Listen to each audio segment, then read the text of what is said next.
Well, hello again, everyone, and welcome to another of our webcasts that we're bringing you from Travel Weekly. And I'm absolutely delighted to be joined today by Josh Weinstein, who is, of course, the new president and CEO of Carnival Corporation. So we reported that news, but Josh, you've only been in the role, I think, since August the 1st. We reported it about 3 months ago because you had this handover period with Arnold. So thank you very much for talking to us. How is it going? Yeah, no, thanks, Lucy. Great to see you again, and nice to be talking to Travel Weekly. I think, well, actually, you didn't ask me this. You asked me where I was on my very first day, August 1st, in role. Go ahead, ask the Okay. question officially. All right. Where were you? Where were you? What did you do on day one? I was on holiday in London. Oh, really? Were you Yeah, I really? was. Oh, I we was. could have had the first interview, over here. We could have, but no, family commitment. Couldn't drag myself away. Promised the kids we'd get back so they could see friends and some experiences that we hadn't had a chance to do in a long time. So, but yeah, no, but first, I guess almost 60 days now is Okay. it's fantastic. One of the benefits of having been in the company for 20 years is, really have the ability to just hit the ground running. So it didn't feel like that much of a shift from July to August, and Arnold was fantastic, giving me a really smooth transition. So that's worked well so far. Yeah. Well, you mentioned being in the company for 20 years. So lots of people will know you, Josh. We'll touch on it in a minute, but obviously you had a time over here Yeah. running Carnival UK, so we can talk about that. But you have been at Carnival Corporation for 20 years in total. So just very briefly, just give us an idea of the roles that you've done in the lead up to this position. Sure. So I joined as a corporate attorney. So I was doing outside law, not for Carnival, not for the cruise industry, mergers, acquisitions, types of things. And then I answered a job offering in a classified section of a newspaper because they were looking for a corporate attorney in-house, and I was looking for a change. I wanted to be part of a company and feel like I was building something for the long term. So joined. Put my resume in on a Thursday night, and on Friday got a call from the general counsel saying, "Can you come in and interview? Because we'd like to check you out." And I knew nothing about Carnival or cruising. I'd never been on a cruise, and Oh, so wow. I was also wearing jeans because it was a casual Friday in the office where I was working. So I tried to stall. And long story short, he called me out on it. I said, "Look, I know nothing about your company or cruising." And he started, and I'm wearing jeans, and he laughed and he said, "Perfect, come on in." And so I There you did. go. And so that's how I joined 20 something years ago at this point. I did that for 5 years doing, corporate work here. So contract reviews, some mergers, financings, things of that nature. And then back in 2007, there was a bit of a shake up here, and a lot of people were changing roles, and the position of corporate treasurer opened up, of which I had no interest or understanding that I'd be considered or should be considered. And they asked me if, after doing a search for a month, they asked me if I might be interested. And I think I laughed when they asked, and I said, "Well, I don't have any finance, accounting, or economics in my background." And they said, "That's all right, you'll learn it." And so I did. And so the former treasurer, who became CFO, took me under his wing, and really, and it was right in November of 2007. So right when the Oh, the world was crash. falling Yeah, apart, yeah, and the of course. financial crisis. And so that's how I learned to be a treasurer Very quickly. very quickly. And so I did that for 10 years, and the CFO continued to grow my role over that time. So expanded to tax and insurance, financial planning and analysis. And by that time, Arnold had joined. He had joined back in what was it, about 2013. And one day, I was sitting in his office. We had finished up doing some work, just him and I. And he asked me, this was in the spring of 2016, and he asked me, how's your career going? What are you thinking about? And he was great at that. He did that with lots of people. And I said, "Oh, I'm good. I'm happy." And he said, "Well, what do you want? What do you want in your career? What do you want to be?" when you grow up, he probably said, but, and I said, well, and I didn't have time to think. I just spoke and I said, well, I think I want your job. And Wow. he said, really? At which point I'm like, yeah, yeah, Oh, someday, I'm not trying to say, and so we talked. backpedaling really Yeah, quick. exactly. A little Not bit, yet. Not yet. a little bit. But we talked about it and what my aspirations might be and why I thought being the CEO of Carnival Corporation would be, amazing. You get to, lead 120,000 people. And I mean, I do feel strongly that our purpose is to create happiness and creating happiness by delivering, unforgettable and much needed holidays to our guests. And I got a charge out of that from the first moment I joined here. And I took my first cruise and I saw it and I recognized what we all do and we all feed into that purpose. And Yeah. so I've always loved it. So we had that conversation and then I filed it away. I didn't think much about it for a while. And then one day in, oh boy, must have been November of 2016. The head of our HR said, called me and he said, go, Arnold wants to talk to you. Go up and talk to Arnold. Okay. So I go up and, hey, what's going on? And he said, you're doing great. And, thinking about your career and I've got three things in mind for you. First thing, okay. Second thing, okay. Third thing, how would you like to go run Carnival UK? And it was like my treasurer reaction. I was like, I don't think you understand what you just asked me. And but he did, and we talked about it, and I obviously got the opportunity to do that, which I got to tell you, Lucy. I mean, I loved running Carnival UK. I loved the team there, the people there. I loved the country. We were living in Romsey, little town in between Southampton and Winchester. Kids went to English school, and Yeah. it was amazing. It was just everything about it. I could talk forever, and I won't because I talk too much. So I got to do that. I did that for 3 years, leading the two Yeah. greatest brands in the UK, I believe, in P&O Cruises and Cunard. And then in early March of 2020, we'd been, When it was all, things it was were all really, happening. it was It all was all happening. Yeah. happening. Yeah, we had been dealing with it for some time for P&O and Cunard because of our world cruising and ships out in Yeah. Asia and Australia. And Arnold called, and he asked me to come see if I could for a couple of months help out the corporation overall, keep my role, but come back and forth for a couple of months and help the company focus on preserving cash, given my background Yeah. as treasurer and I then think he called operations. you his cash czar, didn't he? He did, yeah, You he did call me his cash czar.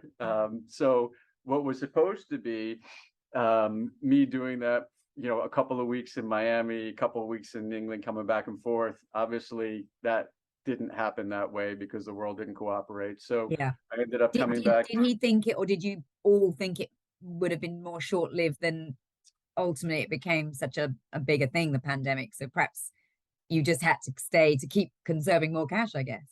Well, that's right. I mean, that's right. I mean, everybody had a different opinion on how long things were going to Yeah. last for. There were some optimists and some realists and everyone in between. I was, maybe it's because I'm a lawyer by training, but I was pretty black hat, which Yeah. unfortunately was pretty true, about how long this would last and the impact it could have. But we were taking it in stride and doing what we could to have a safe wind down, pause in operations, figure out what our future is going to look like. And after, I guess, about 3 months, they asked me if I would stay and take on the new role of Chief Operations Officer. And so I took that on in June of 2020.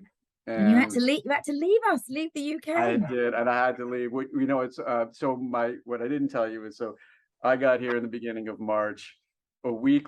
So it was half term in April, and my wife and three kids were planning to come over here anyway for about 3 weeks. So we had it all worked out. It was going to be easy and great. And so after a week, I'm panicking and I'm saying to my wife, Caroline, I'm getting you out. I got to get you out because I don't know how long borders are open. So we got my wife and three kids over in March, at which point borders did start closing. It was Started crazy. closing, yeah, of course. And so we were, unfortunately, we do have a house here, a house we moved in 20 years ago, but it was under renovation. So long story, there was no roof. So we got into a really small Airbnb, all five of us living on top of each other. And starting towards the end of April, I had to wake my children up at, before 5 a.m. to get on video, to get onto, Oh, their to school get to do program their in England. school stuff. Yeah. So Yeah. it, I hate to say it because it's such a horrible thing, which has happened with the pandemic, but that kind of 2 month period of us living together in lockdown, we got a lot closer, like literally, but also, I think emotionally as a family, Yeah. it was intense for everybody.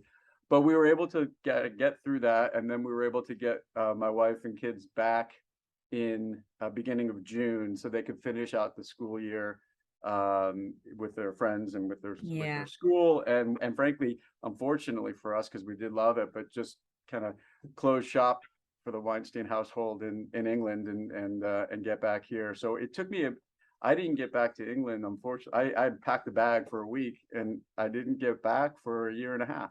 Gosh. Well, Yeah. everything moved so quickly, as you've just said. Those borders were shutting, and I guess it was Yeah. pretty. Oh my goodness. Okay. All right. Well, so that was pretty hairy. And we lost you, but we're very delighted you've got this new role. Before we move on to that, though, like the cash evasion that you were trying to Yeah. do. I know Arnold talked about giving you this bigger runway, but within that, you did have to obviously offload a lot of ships. I think there were 23 of your older vessels that you had to let go of, Yeah. and people. And I know people for you, Josh, it's really important to you. You talked about having 120,000 people in the company, but you had to lose quite a few. That must have been one of the hardest parts of that particular job that you were asked to do. That was the hardest. It was the hardest.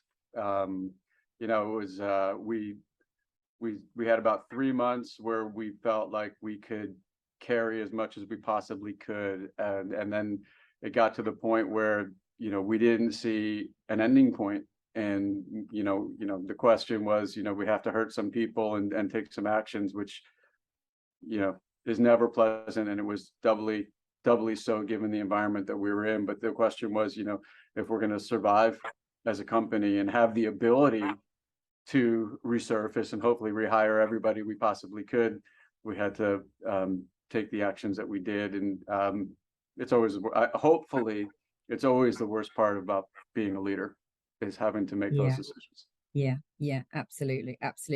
And you talk about rehiring them. So let's talk now about your role and moving forward. Yeah. I know that I've seen in an interview you said you are now ramping back up. So behind all that, Josh, would you say now that you are definitely leading in a recovery mode, and the crisis is behind you, as far as we can say that? We don't know what's around the corner, but does it feel that Carnival Corporation is very much moving forward now, and it's recovering, it's rebuilding? I know you're employing more people again, so tell us where you're at with that.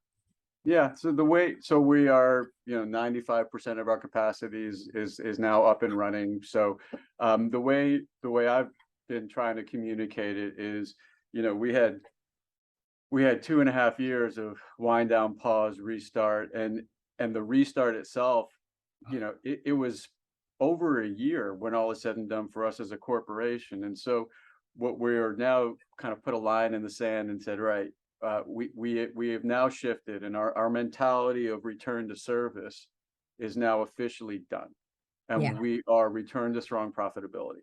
Right, we as a company now get to move forward, and as I like to remind people, for 2 years we had a team that was just, the amount of dedication and perseverance and determination just in the face of obstacle after obstacle was remarkable.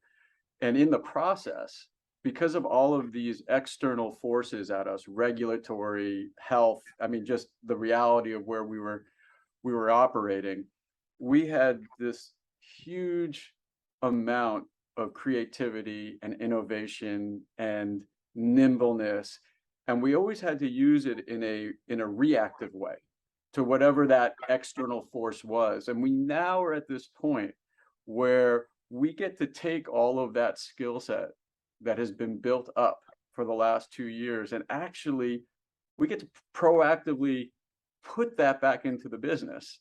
And so as I do like I had to point out, I think a few times over the past couple of years as we went, that I hope people appreciate, and it's really hard to appreciate in the moment, but I hope people appreciate the skill sets that they're building. And I really don't want them to leave and go use that for somebody else. I want them to stay with us Yeah. because ultimately that is it's a set of tools that people have that's going to serve them really well for the rest of their careers. Yeah. And Yeah. I'm very excited that we finally get to do that for ourselves and not as a response to something. Yeah, absolutely. That must be so much more positive, to be looking forward like that. But you make that point that you don't want people to leave. What now they've acquired all this, they've adapted, they've innovated, Yeah, they've really learnt in this period. But yeah, that has been a problem for the industry, certainly in the UK. Be interested to know what your take is because you look after, obviously, and you oversee lots of markets. But yeah, we have seen people leave this industry. Either they had to, and we were hoping to get them back, but some of them right. got new careers now and they're not going to come back to travel. And we definitely have a little bit of a challenge on our hands in terms of this lack of knowledge. We've lost knowledge, we've lost experience, and we're struggling to recruit people. So, I know you say you want people to stay so you don't lose what they've acquired, but how do we do that? And for the people that aren't coming back, how do we sort of replace them? Yeah. Well, what I see kind of as I look across the whole corporation, country by country, there are different dynamics. There are definitely different dynamics at play. And, you've got the United States, for example, which is that, the economy's on fire, right? I mean, it's the lowest unemployment rate we've had for decades. Obviously inflation, and I know the UK feels that acutely.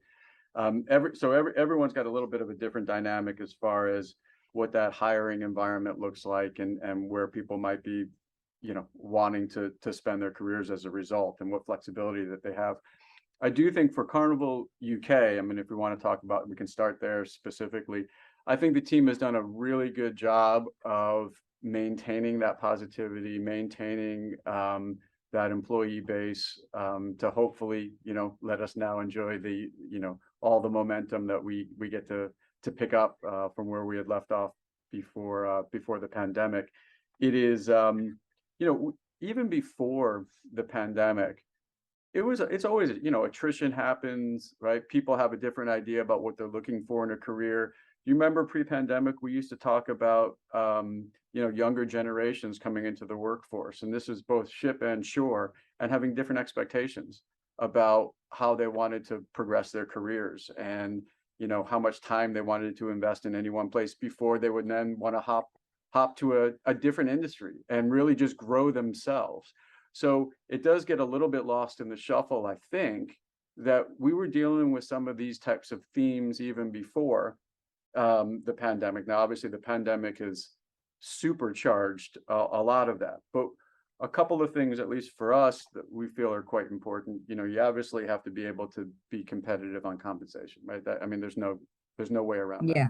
But But often the industry hasn't been, Josh. I'm not. yeah, I'm talking about the whole vacation industry yeah, because you'd have the other perks, but we didn't necessarily pay as well, and yeah, people have to work perhaps unflexible, you yeah. know, Oh yeah, hours, etc. So it wasn't always that attractive. So yeah. are you saying we've had to improve that? Well, I think everybody's got to be competitive, right? For whatever the market is, they've got to be competitive as a starting point. And to your point, I think that that's fair. We're a different corporation today than we were 3 years ago, and we've got to be cognizant of that. Flexible working, yeah, we're doing that. I want to, we were starting to do that again before the pandemic, and I can tell you the amount of noise that we get, before the pandemic of it's not possible. You have to be in the office. Well, not Well, really. we've I think we we've just proved proved it, now. We've right? proved it. So Yeah. so we can strike the balance. It is important. In person is important. It's important for the Yeah. culture. It's important for creativity and spontaneous innovation. But we can have a balance. We can have a blend. But the two things selfishly, I'll speak for Carnival Corporation and Carnival UK, and then we could talk broader. I do feel strongly that Carnival UK entered the pandemic with a very firm understanding of being a purpose-led company and the ability to create happiness through that unforgettable, delivering unforgettable holiday happiness. We were really grounded in that. And, there are some companies that are purpose-led, there are some that aren't. Purpose-led companies do better. They do better because they can build a connection, they can build a sense of community with the employee base about why we do what we do. Why is it so important, right? You can go work in a lot of places, but if you don't have that connection, you're not going to build as much vested interest and frankly loyalty, I think, about a workplace.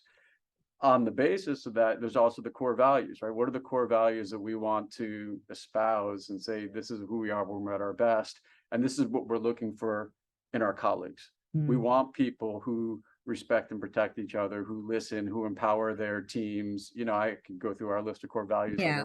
But that's important, right? Because ultimately, if you got a positive work environment, a positive culture, it's a place that you do grow bonds, right, with your colleagues, and you don't just want to pick up and hopefully go somewhere else. So I do think that foundation, the foundational things are really quite important. And I think Carnival UK is a great place to work, and I think and they're always looking to figure out how can we improve that culture, how can we improve that environment. Yeah, but things aren't going back exactly to how they were before. I know probably a crew side, obviously you've got to have, the same sort of numbers of people, crewing the ships. But shoreside, I think, you've been interviewed about this, and you were talking about how new innovations and technology have changed, and around the pandemic, just as you talked about, that we've changed the way we work, haven't we? So everything's not going back exactly to how it was in terms of your shoreside thing, how you're working, is it? Yeah, no, that's right. That's right. I mean, just the world evolves, it'll continue to evolve, and it means we need to adapt accordingly. And I whether or not there was a pandemic that would have happened, I think the difference with the pandemic is it sped up about 15 years of innovation into the workplace in a few months, frankly. So we're all, I think we're all trying to figure out what that means. And frankly, if you know, let me know. If you know anybody who knows, let me know, because I don't know yet. That's why I'm interviewing you, Josh. Oh, you're supposed to tell me. Fine. Yeah, I wish I knew. Yeah. All right. Well, look, I do want to come on and talk about innovation in a minute, but let's just try and keep it. I want to talk. You mentioned that your fleet was almost back. That was one of your sort of bench. Getting to the fall, I think you'll have your nearly all your ships back in service. You've also talked about how you're back to overall profitability and you're on track for a positive quarterly earnings this fall. So it definitely feels like, we're going in the right direction. And I thought perhaps if you could give me an idea of just how trading is going. You've talked about how there's this huge pent up demand. So I know you're not going to give me exact numbers, I know that. But if you could just tell me, what you're seeing out in the market. Everyone's saying, oh, well, we've not been on holiday for ages, there's loads of pent up demand. But what are you seeing? Are there new trends that we should be watching out for? So unfortunately, you're timing this. So a week from Friday is our business update. So I really can't talk about tone of business right now, but it will be very, very shortly, at which point we'll be able to. I would say, taking a step back overall, what we were doing as we were coming back with our return to service and getting things up and running, we had some headwinds, right? I mean, first of all, we had a set of protocols that were at first, and we did what we needed to do, but then frankly imposed on us in ways that probably weren't appropriate around the world, given our track record. And our track record, and I know this from being the chief operations officer for the 2 years of the pandemic, our statistics, no matter how you cut them, were remarkable. Case counts, serious illness or worse. If you stack us up versus land, wow, we were doing really, really well. Yeah, but the CDC was still pretty strict on you. They were. It was. I could tell you stories, but I'm not going to do that right now. But it was a pretty interesting year and a half. But I get my point is, we were able to come out of this pandemic and restart despite having one arm tied behind our backs. Okay. Because ultimately, it's to the point in nowadays where, and I can't speak for the UK because I haven't been living there, but from what my sense is based on having visited and talking to my colleagues over at Carnival UK, and you tell me if you disagree, society is moving on.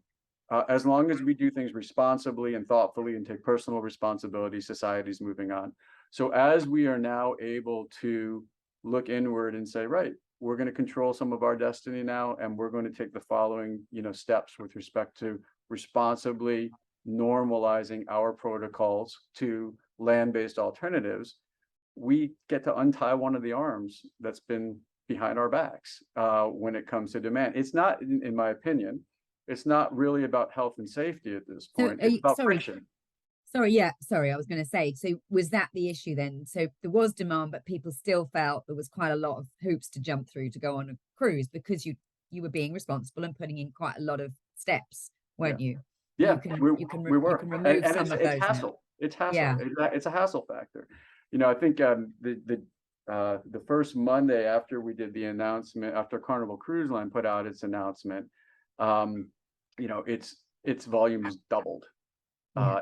Right. I mean, there is this pent up demand, and we want to take advantage of that as best as we can. And the other thing is, as we like to say, we rely on three things to get people on our ships, right? One is the trade. Two, our guests coming off of our ships and championing how great the experience was to their friends and family. Word of mouth. Right. And three is advertising. And, the trade we work with all the time, and we want to make sure we're being supportive so we can arm the trade with what they need to be successful. Because if you're successful, we're successful. Advertising, we're ramping up our investment. We're, as you would expect. But man, that third pillar of getting satisfied guests off of our ships, the numbers that we had just were nowhere versus where we were pre-pandemic with respect to the number of people we were carrying. But now that we are finally getting our occupancy up, getting all of our ships back, we finally get that army of champions to rave again, which is gratifying. And on the protocol thing, then, will you relax them all by brand at different times? Like, why have you gone with, like Carnival, I guess, first? Why have you done that, and when do you think they'll all be relaxed? So the way that we run ourselves with that in that respect is internally we set a baseline minimum, and then we allow brands based on where they are, who their target market is, what their guests are looking for, to operate how they believe is most effective for that audience, and that's why, as long as they stay, above the minimum standards and requirements that we have, they get to control that destiny. Okay. All right. And in terms of Carnival UK brands, were the British more sort of requiring more reassurance and that those protocols longer than the Americans? Is that what you're saying? Well, just different, right? I mean, if you think about everything from testing to vaccines, the playing field in the UK is different than it is in the United States, and so we don't want to centrally dictate what we think makes sense for a particular country, a particular guest base, and we Paul Ludlow and Stura, they'll figure out, and they have been figuring out what the right things are for P&O Cruises and Cunard, and they'll continue to, I think, responsibly normalize on the pace that they believe makes sense. Okay. All right. We'll look out for that. And let's just mention we talked about the 23 ships that you obviously had to let go, but actually your capacity overall in 2023 is still going to be greater than in 2019 because of all the new tonnage that's coming. I know some of them were paused because shipyards were closed, and so there was some delays on some of the ships, but they now seem to be coming quite thick and fast. You've got more on the books, more coming in next year. Well, even Avia this year. So, how do you feel about the future? Are you confident? Because there's a lot of capacity to fill when we're coming out of a very difficult period. Yeah, Yeah, no, so yes, I'm very confident actually. I mean, I think the experiences that we give to people are second to none, and that's true in good times and not so good times, frankly. Unfortunately, we're such a tremendous value that we can stand out and we can shine in times where there's economic pressure on people and their household spending. And will we So, remain tremendous value, well, Josh? With if I with have the my fruit. way, if I have my way, we will be less of a tremendous value, but we will still absolutely be something that that we can say and the trade can say, you need to consider this because of everything that a cruise provides That's versus what their included. alternatives are. Yeah. Absolutely. Um, But I'm not putting words in your mouth. But clearly any CEO wants to make more. Of course, you don't want it to be too much value. I get that. You need to get more revenues in, and you need to make more money. So we get that. So are you saying that prices could be pushed up? Because are they? I mean, I guess everybody's been putting some great prices in the market in this restart period. So are we likely to see things go up a little bit? I think I can speak for P&O Cruises and Cunard and frankly Princess in the UK as Yeah. well. Um, uh, we deserve more. I think we do deserve more for what we offer. If you look at the delta between land-based alternatives and cruises, I mean, you're talking tens of percent Yeah. difference. Um, and I think that's when we think about, well, why is that?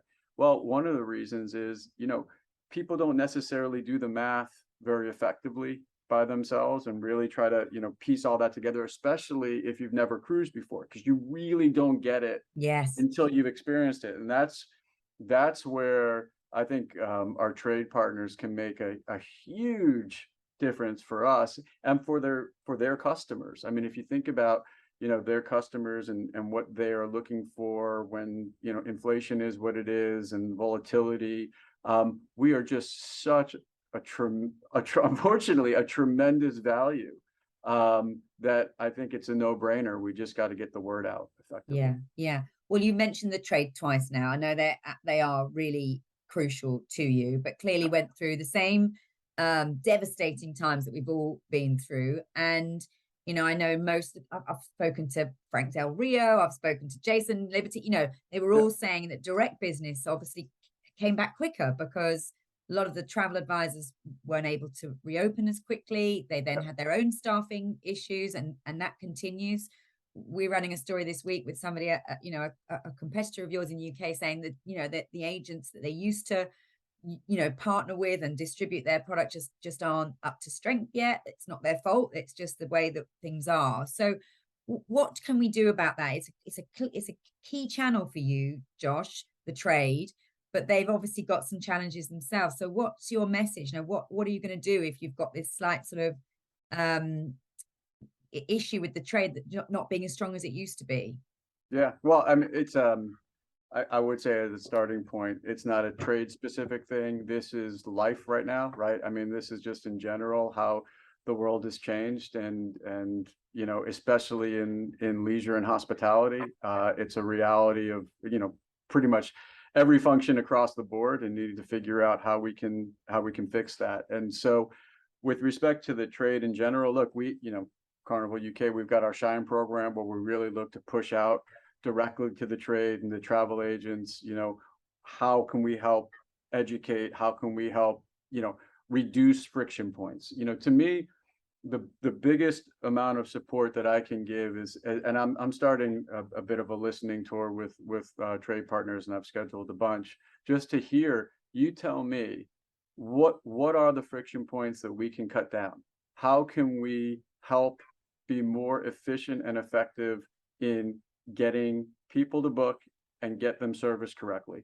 I am open to hearing what the different, I can give you my own perspective of life, but really I'm not the travel agent. I need to hear from the trade where we can make the most difference. So I wish I had the answers. I don't, but I want to hear Yeah. what So you're people's starting opinions are. this tour listening to people. That's in the States, but will you do it in the UK as well through your Yeah, I team here? will. I will. You know, I actually have the benefit of knowing a few folks in the UK from my Of time course. there that have been great partners for Carnival UK for a long time, and I certainly plan to do that. Absolutely. Okay. So even though direct business may have come back quicker, the trade still remains as, if not more important for you going forward. You know, we got, I think, get my stats right. P&O Cruises is going to grow by about 40% next year versus 2019. Yeah. Cunard the year after, shortly thereafter, it's going to be 40% plus for Cunard. You know, of course, we need the trade. There's no endpoint. We need the trade, particularly with that type of growth. We need the trade to partner with us and help us find consumers that are going to love what we do, Yeah. and love our brands and get them But on board. well, I used to talk to Arnold a lot about finding these new to cruisers. That's the key. I mean, I think you said somewhere that the global vacation, industry is worth $1 trillion. It's More, yeah, huge, more. Yeah. more probably now, and yet cruise really only scratches the surface. So it is about, like you say, if you haven't tried a cruise, that people don't get it. So it's how do we do that? That's the key thing, isn't it? Just trying to get more people to understand what it is you offer. Yeah, I think that's right. I mean, I think there's a lot of pieces that make it more effective, right? I mean, first of all, for any brand, I can just speak for ours, for both P&O Cruises, for Cunard, for Princess, for Seabourn, Holland America, all the ones that are looking for the UK market to help fill the ships. Are we clear about what that brand is, right? Is it clear what the proposition is, what the experience is? What are you going to feel when you are on board any one of those particular brands? You should not feel the same. Yeah. If that were the case, we'd only have one brand, and that's not what we have. We have different brands. Do you think that, I'm not just talking about Carnival Corporation, but the cruise industry, because there's such a lot of choice now. Must have been easier before when there wasn't quite so much out there, but there's now so much choice. Each brand has so many ships. Some of them have an expedition element or a classic, like it is quite complex. So are you saying we need to do a better job of that as an industry?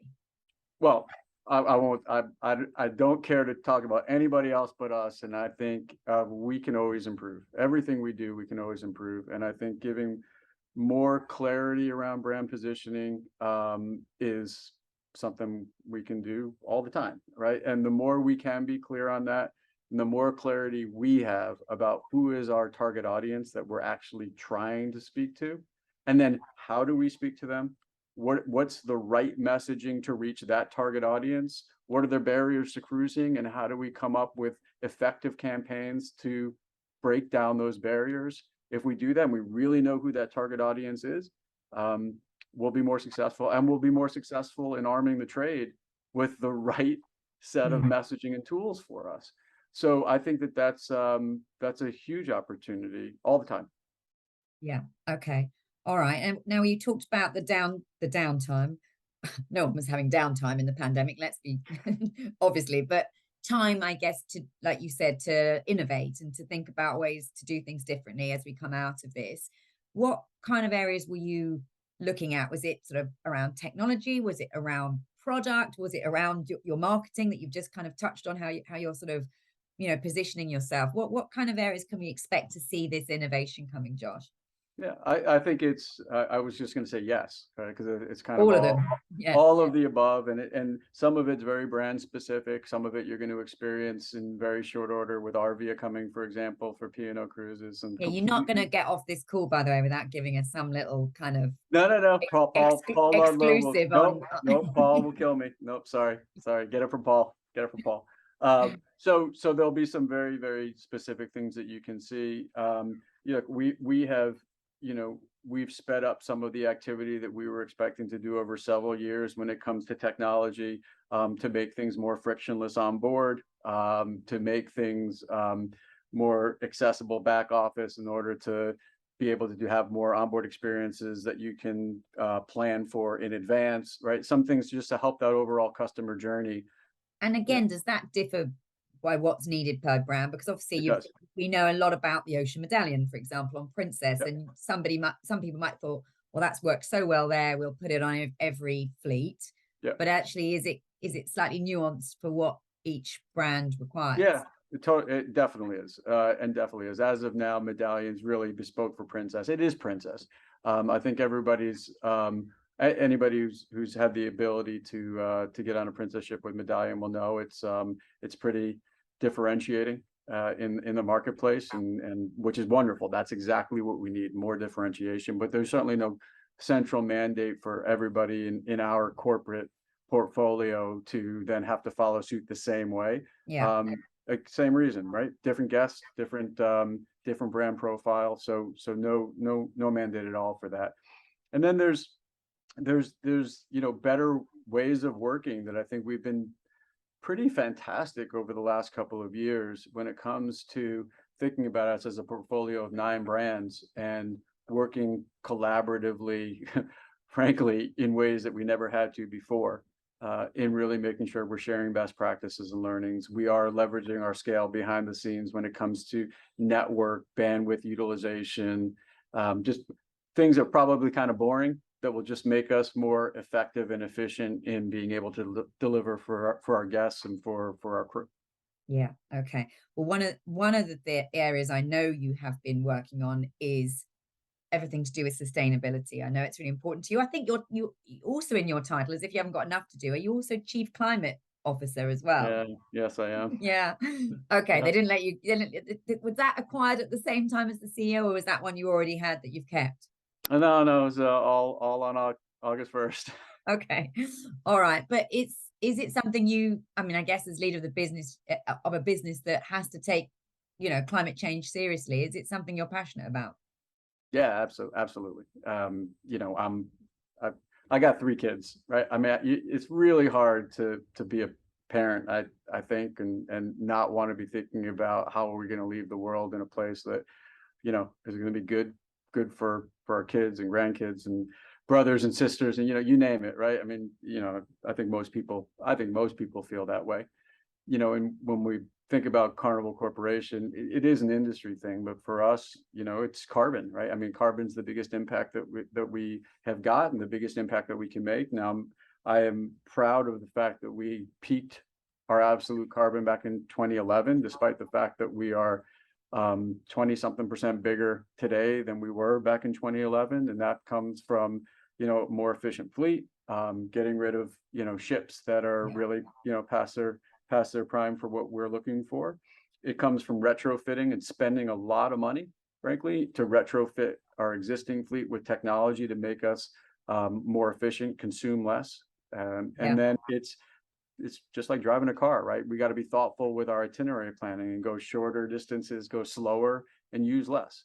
And we were able to cut our rate of carbon intensity by 20%. And we that was a goal we set to hit by 2020, and we did it. So we reset goals, and we're going to go for another 20% by 2030. It's not a promise, but I think we can blow through that. And Really? I do. Yeah, I really do. And it's not just me. There is hundreds and hundreds of people within this corporation that are actively working towards that every day. Yeah. And so I feel really good about that. And it's not just carbon, right? I mean, ultimately, what else can we do? How can we consume less food? How can we produce less food waste? How can we produce less waste in general, right? Single-use plastics, we've got a litany of things where we've charged ourselves to do better, and we are. And I'm very passionate and proud about that. Yeah. And LNG ships coming out soon, and the Sun Princess just announced another LNG ship. So lots going on. I always ask this question, and one day I might get a different answer, but I always ask, how much of it is driven by, it's just your corporate policy, it's the right thing to do, and how much is it driven by consumer demand? And most people tell me that the consumer demand hasn't really caught up yet. I think it will at some point, but it's not really. And if I ask travel agents, they it's not a question they get asked really. But do you think that is going to come? Is it important that the trade knows what you're doing, so if they do eventually get asked about it, it's something that they can talk about? Yes. So I think that that's right. I think that that summary is probably it is still accurate as far as I know, which is, you know, it's not top of mind for guests when they're making their decision, or most guests when they're making their decision, Yeah. but it's coming. It's only a question of when will that tipping point happen, and to me, and we have no idea, we can't time it. And so, from my perspective, what I want to be able to do is show progress every single year. I want to show a track record of steps towards decarbonization every single year, and that's exactly what we've done, and we will continue to do that. I would say for the folks that are listening, if you go to carnival.com, Carnival Investor Relations, I believe. If you Google Carnival Investor Relations, you should be able to get to our 2021 sustainability report, which sets out in a lot of detail what we've accomplished, what our targets are. So I find that that might be a very useful tool for the. And interesting, you think you're going to smash this next target, either get there sooner, I guess, or do more than the 20%. That's my goal. Okay, well, you've said it now. I have my goal. We've got you on film saying it. All right, Josh, I'm really conscious of your time. Just a couple more things. Obviously, we knew Arnold well. You talked about how he mentored you. But you clearly come with a fresh perspective. That's what happens. You get, breathe new life and something. So will we see you leading in a very different way, or will it be sort of what we're used to with Arnold, that you're just executing it? I don't know. What do you tell me how you define Arnold, and I'll tell you. Last time I interviewed Arnold, he had shades on. He looked so cool, and then his phone rang, and it was like da da na na na. It was like this. He's just kind of super cool, isn't he? So I'm obviously not saying, but No, I'm not. I'm not. Where's the shade? You need to have the shade. You need to do it. He's just. I don't have shades, but I do have reading glasses. There we go. There we go. But no, thank you. No, Arnold. I mean, look, Arnold is amazing. He's just an amazing history, amazing career, not just within Carnival Corporation, but overall. But that's probably a good way to kind of start the differentiation, right? Arnold was a board member for 10 years before he took on the role of CEO. I started here at a pretty low level 20 years ago, and I was able to, grow my career here, looking at different things in different ways and different jobs. And so I think inherently we do approach things differently when it comes to Carnival Corporation. I cannot pretend to even want to attempt to follow in his footsteps about being so awesome in public and cool. So I won't I won't even try. I'm probably going to be more inwardly focused than Arnold was. I think that there's a lot of good things that we can still accomplish just by improving various areas across the whole corporation, across every single brand. So I'm going to be spending time with the leaders of each of the brands to really dig into that and understand what they need and how I can support their growth. So so I'll do that. I'm more than happy to talk to you, talk to lots of others, but I think our brand presidents, operating company presidents, they are the face of their brands. They have the direct relationships with the trade, and they're awesome at it. And I want to support them in their ability to. So we're gonna see you still, I'm sure, at ship namings and things. But you're saying you're going to be more in, focus internally and let the brand presidents perhaps be the face of each of those brands, rather than necessarily seeing you quite so much in that role. I'm sure we'll see some of you, but perhaps you will. Yeah, no, there's yes, you definitely will. But you can't hide away if you're CEO. I read that you said it was your dream job. I mean, you talked about saying it to Arnold at the start there, but a dream job because you now like cruising, or because you just think the company, why is it the dream job? Or is it just to be a CEO of a big company? But it's a big job, isn't it? I had zero. I wish I had a career path. I never had a career path. I just loved what I was doing. Since I got to Carnival, I didn't love being an outside lawyer. Since I got to Carnival, I've loved every single job I've had here, and I've been happy doing it. Always happy to grow, but I've just loved it. I've loved I've loved, obviously the purpose. I mean, ultimately, I love what we do and why we do it. I do refer to lots of, I have friends here. It does feel like family. I Yeah. mean, it really, really does. And a lot of the folks who still work here were working here well before I got to Carnival Corporation 20 years ago. So I And really feel like, they all been really supportive of you taking over the top job. yeah, oh yeah, yeah, it's been phenomenal. I have lots of mentors here, to be honest with you, and I think they're prouder than my parents are, which is really, really hard. It's a really hard, But yeah, thing benchmark to must be pretty, surpass. yeah, got to be pretty Yeah. high. So I Oh, love it. As I said to Arnold, I mean, 6 years ago, almost, whenever that was, the ability to be able to really support the entire organization as we kind of figure out what's our future vision going to be and how are we going to achieve that and making sure people have what they need for us to be successful. I'm, at the company I love, and how could you not have this as a exactly. dream job? All right. Well, listen, I'm conscious of your time and you've given us so much, and it's only like a month or so into the role. So you've been very kind. We'll probably speak again when you announce your next financial results. So we look forward to that. Hopefully see you when you launch Avia and some other ships Can't that are wait. coming. So Can't wait. but we're really grateful for your time, Josh.